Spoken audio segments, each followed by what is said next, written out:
Alors, on va faire un point, Inch'Allah, sur la situation dans laquelle nous sommes.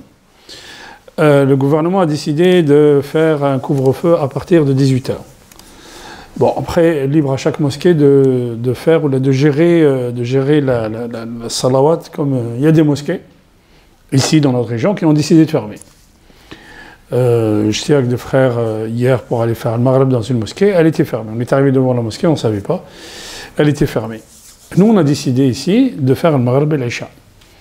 De faire le maghreb et l'isha, jam'an, لكن مش قصرا لا نقصر مجمع الصلوات هل يجوز لنا ذلك est-ce qu'on a le droit de faire ça il y a des gens ils sont étonnés كيف العشاء مازال العشاء son temps il va jusqu'à ثلث الأول من الليل son temps il va jusqu'au premier tiers de la nuit comment vous faites l'isha maintenant mais c'est ce qu'a fait le prophète frère c'est ce qu'a fait le prophète s'il y a parmi nous ici machallah des hajjaj.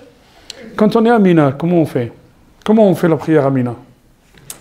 Comment on fait la prière à Mina? Rak'atayn. Rak'atayn, rak'atayn. Et pourtant, on est dans l'attente, non? Qu'est-ce qu'on fait à Mina? On est dans l'attente. Mais on fait rak'atayn. Pourquoi? Parce que c'est ce qu'a fait le prophète sallallahu alayhi wa sallam. Alors, bien sûr, on ne peut pas expliquer les choses comme ça.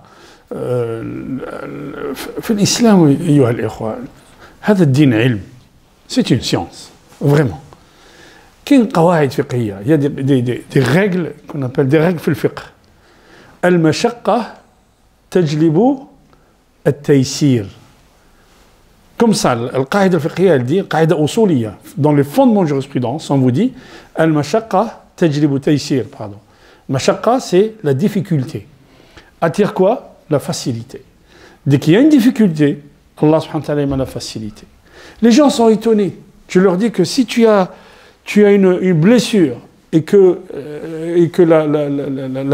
la guérison peut tarder, tu peux faire tayammum. Mais ça, c'est pas moi qui le dis, les frères. Moi, je rapporte juste ce que disent les ulama. Et ça, c'est din. Allah subhanahu wa ta'ala nous dit, il y a une contrainte. Vous voyez? Dès qu'il y a une contrainte, vous savez que quand il y a la contrainte, marfou al-qalam, vous savez ça. Quand l'insan il perd la raison, marfou al-qalam. On ne te tient pas rigueur si tu perds la raison. On ne te tient pas rigueur si on te force à faire quelque chose. Dès qu'il y a contrainte, l'islam c'est ça. Dès qu'il y a une contrainte, on ne te tient pas rigueur. Donc quand on nous contraint de fermer ou de quitter à 18 h, bon, on fait le maghreb et on fait l'isha. Hadith ibn Abbas, sur lequel les ulama sont basés pour donner les fatwas. Beaucoup de ulama et de grands savants comme Cheikh al-Uthaymin, rahimahullah, ou le Cheikh al-Albani.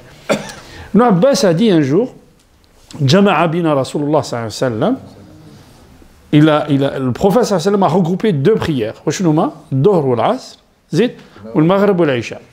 Min ghayri matarin ou la safar. Sans qu'il pleuve, parce qu'avant, quand il pleuvait, aujourd'hui les routes sont en macadam, mais avant, quand il pleuvait, vous avez de la boue partout. Hein. Donc, Kan Bilal yunadi fi salat, sallu fi buyutikum. Et dans l'adhan, il dit sallu fi buyutikum, restez chez vous, faites la prière chez vous. Donc, le prophète sallallahu alayhi wa sallam, il a rassemblé Dohr ou l'Asr et le Maghreb ou l'Isha. Pourquoi? Il voulait juste lever la gêne sur sa communauté. Bien sûr, ce hadith a été interprété de différentes manières par le fuqaha. Par exemple, le Malikiya, ils vous disent que le prophète jama'a al-Dohr ou l'Asr, la fin du temps de Dohr et le début du temps de l'Asr. D'autres lui auront répondu que non, il n'a pas fait ça, il a fait ça normalement. Le waqt al-Dohr, il est rentré. Alors, tu ne peux pas tajma', par exemple, le Dohr aujourd'hui, il est à 13 h, tu ne peux pas faire le jama' à midi, toi. Il faut que le temps rentre. Ok? Une fois que le temps rentre, tu peux faire le jama'. D'accord. Des gens nous disent, l'Isha mazal, pourquoi najma'? Eh bien, c'est sunnati rasulillah, premièrement.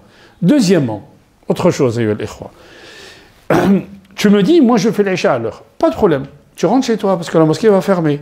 Parce que si on ne ferme pas la mosquée, si on ne ferme pas la mosquée à 18 h, on risque de fermer la mosquée définitivement. Al-maslaha, vous savez ce que c'est le maslaha? L'intérêt général.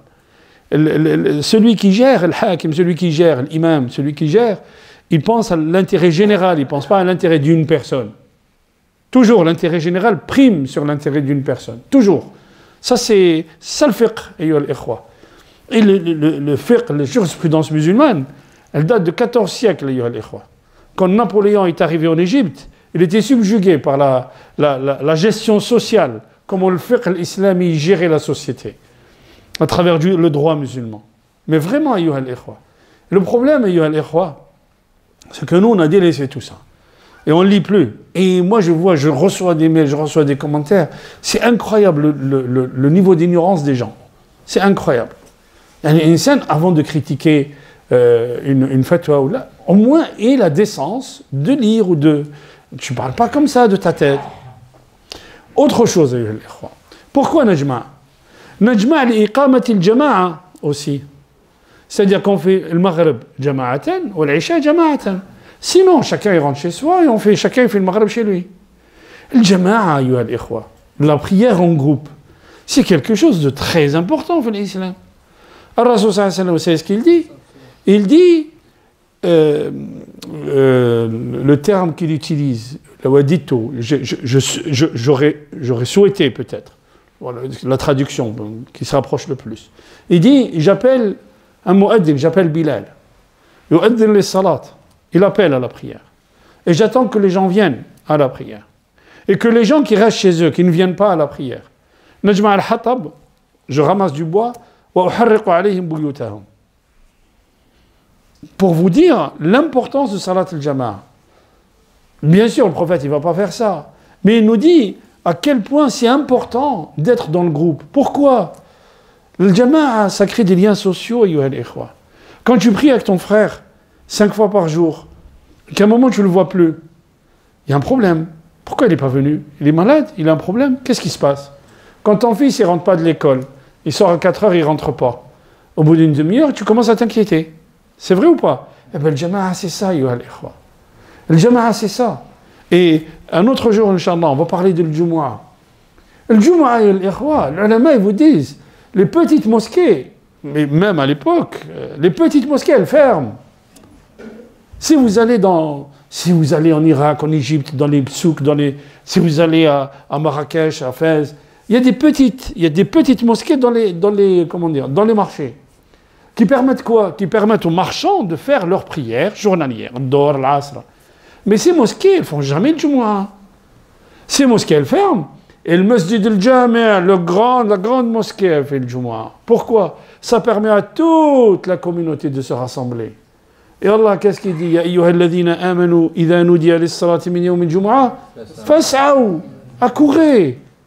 Vous avez vu, في سورة الملك, هو الذي جعل لكم الأرض ذلولا فامشوا في مناكبها وكلوا من رزقه.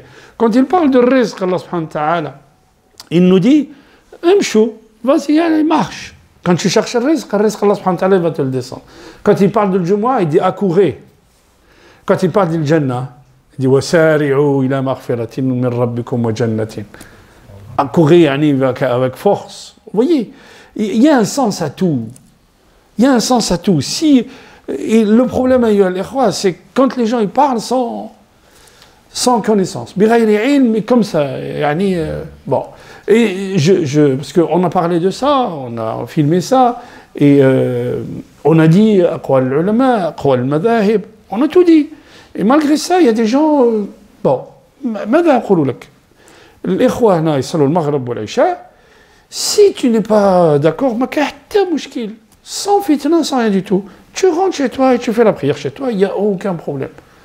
La ikraha fi Allah subhanahu wa ta'ala, afa anta tukrihu an-nas yakunu mu'minin. Il dit au prophète. Le prophète, il pleurait sur son peuple. Et Allah subhanahu wa ta'ala dit, laysa alayhim bimusaytir. Afa anta tukrihu an-nas hatta yakunu mu'minin. Allah subhanahu wa ta'ala te dit, toi, tu transmets le message. C'est ta mission. C'est pas le rôle, hein? C'est ta mission. Le rôle, c'est au théâtre. La mission du prophète sallallahu alayhi wa sallam, c'est quoi? C'est de transmettre le message. C'est très important, de comprendre ces choses-là. On reviendra, Inch'Allah, bi'idhnillah, sur le qawa'id al-fiqhiyya, sur justement qawa'id daf'a al-dharar, le fait de repousser le mal. Et vous allez voir tout ce qui s'induit derrière. Vous allez voir la grandeur de le fiqh, la grandeur de la science musulmane, vraiment.